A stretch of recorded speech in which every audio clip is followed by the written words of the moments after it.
Bueno, las últimas semanas hemos estado hablando de las olas de calor, las inundaciones e incendios en Estados Unidos y Europa, y hoy vamos a abordar con Marcelo Lagos un fenómeno que ha transformado radicalmente nuestra mirada del todo, ¿no? Es la sequía. Primero que nada, Marcelo, ¿cómo estás? ¿Qué tal? Buenas noches. Buenas noches, Iván. Veamos si te parece, viendo imágenes de ríos y lagos del viejo continente para ver un poquito lo que ha pasado en el último tiempo a propósito de aquello. Imágenes satelitales que estamos viendo acá, Marcelo.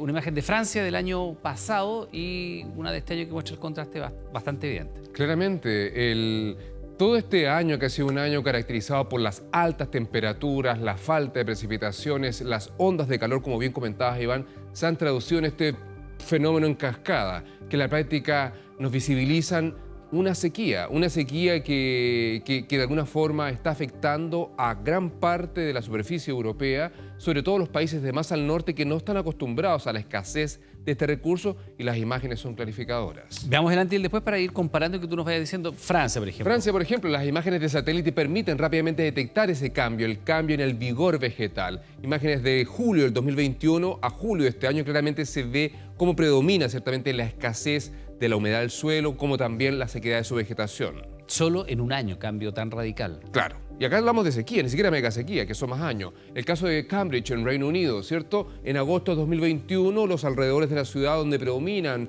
cultivos mixtos de alta humedad y verdor, en el caso de el agosto, de a pocos días atrás, ciertamente, todo predominantemente seco.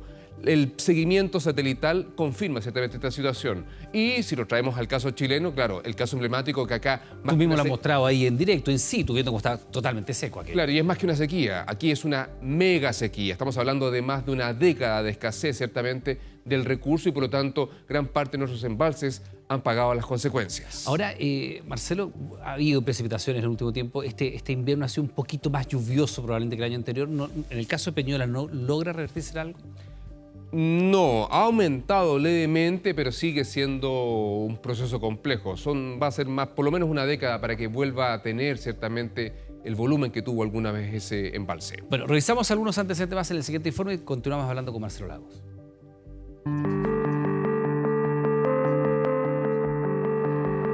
Día a día crece la preocupación por falta de agua en el mundo, un fenómeno que desencadena que las sequías sean cada vez más frecuentes y severas.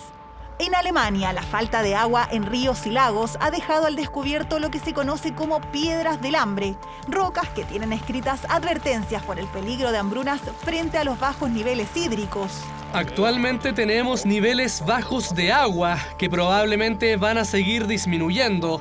Hay pronosticadas lluvias la próxima semana y eso puede ayudar a que el nivel del agua suba.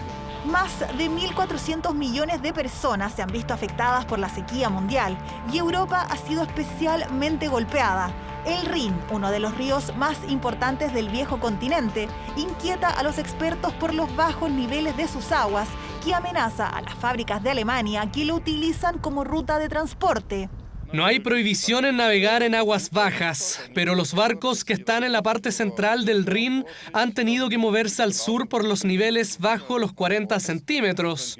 Según los expertos, las sequías han aumentado en casi un 30% en número y duración durante las últimas 2 décadas, un fenómeno ligado principalmente a la emergencia climática.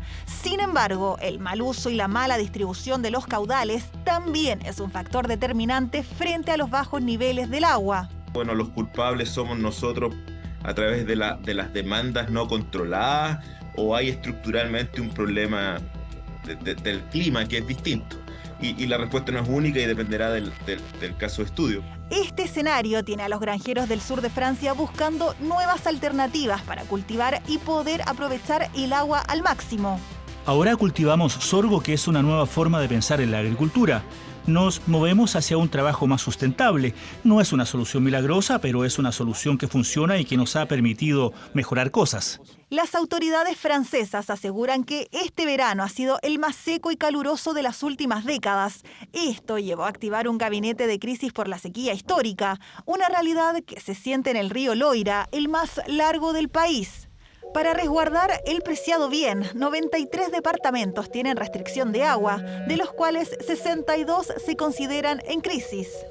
Muchas de estas medidas que parecen acotadas como de emergencia, de alguna manera le transmiten a la población los alcances y la magnitud del problema. Sequía que también afecta al lago más grande de Italia, el Garda. Según la prensa local, sus aguas han caído en el nivel más bajo del que se tenga registro, lo que ha provocado la aparición de rocas sumergidas en un país que vive su peor sequía en 70 años. La falta de agua también ha causado estragos en nuestro país. Según expertos, el 72% de la superficie chilena sufre sequía de algún grado. Ejemplo de ello es el embalse Peñuelas, en la región de Valparaíso, que alcanzó a tener solo el 0,01% de sus aguas. Pero las lluvias de julio dan esperanzas de que él reviva.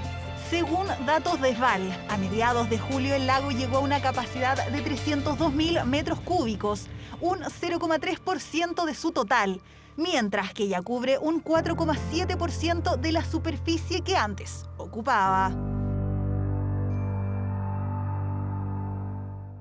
Claro, y lamentablemente, Marcelo, es un proceso que sigue acentuándose y lo vamos a revisar en cifras para que tú nos expliques el alcance del mismo. Hay que recordar que en el planeta hoy día somos cerca de 8.000 millones de habitantes y estamos hablando de que 2.200 millones de personas no tienen acceso a agua potable. De 10 personas, 3 no conocen directamente acerca del acceso al agua potable. Y eso evidentemente es un problema sustantivo de desarrollo en nuestra sociedad. Más cifras a propósito de este fenómeno, la sequía, la falta de agua, el 90% lo llevamos a ver aquello, está relacionado precisamente con el agua. Y este Totalmente. tema es tremendo. Niños menores de 5 años que mueren lamentablemente por causas vinculadas con el acceso al agua, a servicios sanitarios. Estamos hablando de 300.000 víctimas fácilmente al año. Son estadísticas de Naciones Unidas, de la OMS, etcétera, que nos evidencia ciertamente que el tema del agua cada día se complejiza y este es un tema que sigue en aumento. Y lo que te decía yo, Marcelo, esta última cifra también es bien relevante, ¿no? Claramente, porque generalmente asociamos el desastre con erupciones volcánicas, con terremotos, tsunamis, etcétera, pero generalmente, y estamos hablando del 90%, casi la mayoría de los desastres están en conjugación detonados donde está el agua. Hablamos de las grandes inundaciones, aluviones, contraste, las grandes inundaciones, las grandes sequías. Lluvias intensas. En rigor, todos estos procesos hidrometeorológicos que tienen una conexión directa con la emergencia climática que estamos viviendo. Así es que, ojo con el agua. El agua se traduce, todos la necesitamos, pero ciertamente hay que saber cuidarla y manejarla. Y hoy día tenemos un problema muy grave. Marcelo Lagos, como siempre, muchas gracias. Que tengas buenas noches. Buenas noches, Iván.